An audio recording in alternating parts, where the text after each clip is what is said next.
sa khai lô ngoan bang phung bố tu hay a bang rê tu thuần khai lô nang na tu illumine wa khai lô a mo hi na alung ka sa hi na lu thuần khai lô an luân hi na he tình quang lung sa khai lô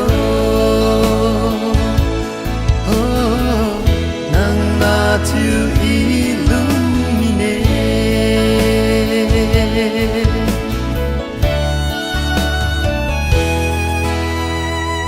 that we both are one is you we both are one hina tình quang tu lu khai mặc dù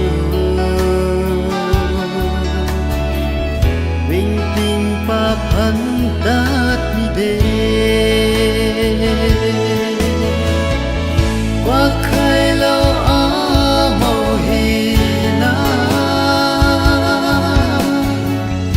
alung ka sa hi na tu thuan khai lo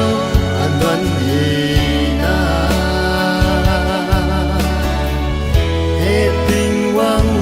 sa khai lô nang na tu illuminate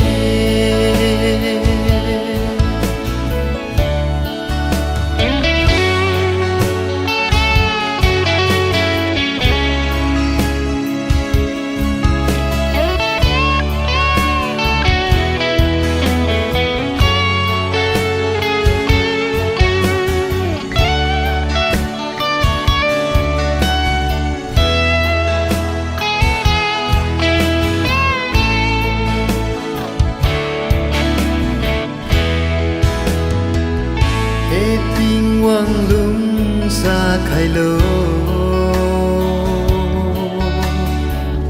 nang pam ga ilong hine nang na tu illumine nang lam liang diu lumine